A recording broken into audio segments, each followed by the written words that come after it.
Karena Bapak telah meluangkan waktunya. Baiklah, di sini dengan Bapak siapa? Nama kami Al-Fatah Holil. Kami warga Kelurahan Bandar Agung, teman tempat ternak kita di Desa Karangindah, Kecamatan Banding Agung. Sudah berapa lama sih Bapak membuka ternak tersebut dan apa alasan Bapak membuka ternak ini? Pertama tadi, kalau kita berbicara sudah lama, kami mengusahakan ternak ini sudah berjalan 1 tahun lebih. Cuman kemarin kita masih berskala tradisional atau semacam ternak rumahan.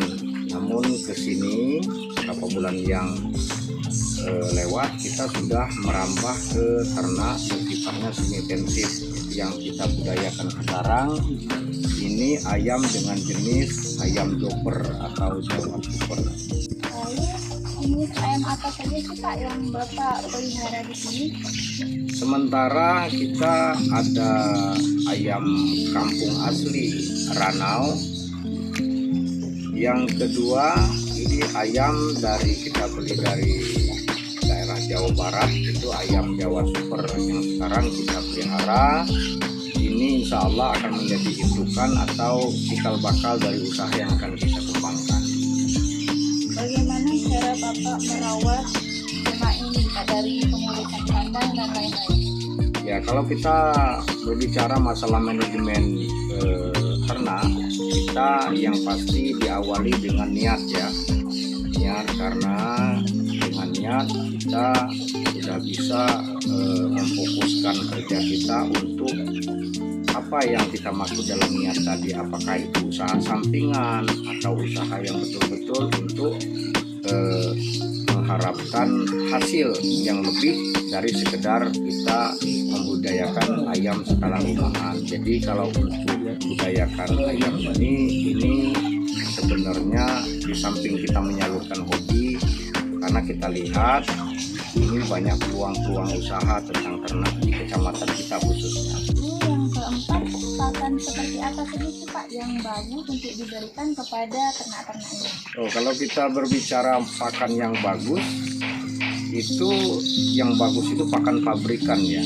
Di Puspita Farm ini kami menerapkan sistem pakan itu pakan fermentasi atau fermented, ataupun pakan kita bikin sendiri. Kira-kira berapa lama waktu yang dibutuhkan untuk ternak bertelur menetas lalu bertelur kembali? Umur 6 bulan dia barusan mau bertelur. Nah, jeda waktu bertelur itu sekitar 12 hari. Setelah 12 hari dia mengeram, karena sifat ayam kampung dia mengeram sendiri, jadi menetaskan anaknya dengan caranya sendiri. Jadi kalau kita pelihara dari anakan itu 6 bulan barusan dia mau bertelur. Setelah bertelur 12 hari dia mengeram selama 3 minggu ataupun 21 hari. Ayam-ayamnya hanya diambil telurnya saja atau diternak sampai menetas? Ayam kita ini selain kita jual berbentuk daging juga kita sudah terima tuh, ada karkas atau ayam yang sudah disembelih tidak ada bulu lagi, atau dia ayam yang sudah diungkep, jadi ayam 1 kilo itu dibelah 4. Kalaupun belum laku dalam usaha kita ini, belum ada permintaan dalam artian yang ayam hidup atau karkas dan lain sebagainya, ini kita usahakan ayam ini supaya dia bertelur. Jadi bertelur itu juga merupakan income bagi kita, karena di daerah kita sendiri itu telur ayam kampung itu berkisar antara 3.500 sampai 4.000 per butir. Jadi selain kita jual ternaknya, juga bisa jual telurnya. Cara apa yang Bapak lakukan untuk menghindari penyakit pada ternak? Kalau masalah manajemen penyakit itu kita harus, yang pasti kita jangan mengobati ya. Jadi kita jangan mengobati, kita harus menjaga. Jadi sanitasi kandang harus bersih, terus protein, vitamin yang dibutuhkan ayam tercukupi dan lain sebagainya. Yang pasti kita tidak mau ayam luar ataupun ayam tetangga itu masuk ke daerah kita, karena kita tidak tahu mereka itu membawa penyakit atau tidak. Jadi yang pasti daripada kita mengobati ayam tersebut, kita harus menjaga. Nah, obat ataupun vitamin ataupun ini kami membuat sendiri, jadi dibuat dalam bentuk jamu. Jadi jamu itu kami beri nama Kuteja Kebapa. Apa itu Kuteja Kebapa? Kunyit, temulawak, jahe, kencur, bawang putih, dan pace atau mengkudu. Nah, itu kita mix, kita giling, kita campur dengan E4, kita campur gula merah, terus kita campur dengan air. Setelah itu kita fermentasi sekitar 1 minggu, baru kita berikan ke ayam. Jadi dengan metode itu lebih efektif dibandingkan kita menggunakan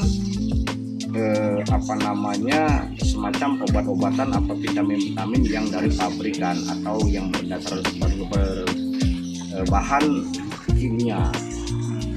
Lalu itu tadi cara pencegahannya ya Pak.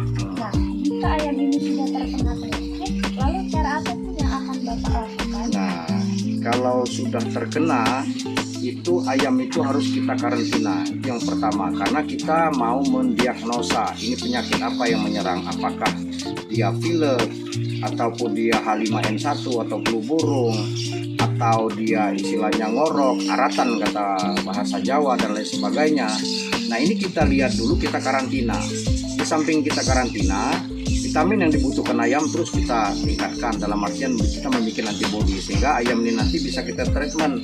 Oh, dia ini penyakit ini. Dengan dikarantina, secara otomatis penyakit yang diderita oleh ayam tersebut tidak menular ke ayam lain. Kira-kira kesulitan apa saja sih Pak yang Bapak alami dalam budidaya ternak ini? Kalau kita berbicara masalah kesulitan, sudah barang tentu ada ya, karena kesulitan itu identik dengan usaha. Jadi usaha itu jangan adik-adik itu berbicara nanti sukses kalau belum kalian berbicara masalah kegagalan, karena kegagalan dan sukses itu dua beradik kandung. Lalu Pak, apakah Bapak ada keinginan atau niatan untuk mengekspor hasil dari budidaya ini nanti keluar daerah? Oh, itu sudah tentu. Yang pasti kami berkeinginan, Puspita Farm berkeinginan sekali. Yang pertama, kami mau menunjukkan kepada pemerintah daerah bahwasanya kami mampu berdiri di kaki kami sendiri. Yang pertama, yang kedua, sudah barang tentu karena dengan adanya kita bisa memberikan istilahnya hasil kita keluar, berarti kita sudah mempunyai suatu manajemen yang bagus. Dengan adanya kita bisa mengeluarkan hasil kita keluar, kita di kandang sudah berarti kita sudah memberdayakan orang lain atau mendayakan anak-anak yang memang mau dan berkeinginan. Karena kami secara pribadi di Gusti Farm ini, insya Allah mudah-mudahan 2-3 tahun ke depan kami ingin membuat pendidikan luar sekolah untuk anak-anak tidak mampu dan anak-anak putus sekolah yang ingin beternak, yang ingin berkebun, yang ingin bertani dan ingin memelihara ikan. Di sini tempatnya dan gratis. Lalu Pak, kan Bapak sudah pastikan ada keinginan untuk mengekspor hasilnya keluar daerah. Nah, lalu cara apa tadi sih Pak yang akan Bapak lakukan untuk mempromosikannya? Ya, karena zaman sekarang kita sudah masuk di zaman digitalisasi, sudah barang tentu kita melalui Facebook, melalui WA dan sebagainya, Instagram dan lain sebagainya. Baiklah Pak, kalau begitu terima kasih banyak atas waktunya. Semoga usaha Bapak ini ke depannya semakin sukses dan lancar seperti apa yang diharapkan. Amin, amin ya rabbal alamin.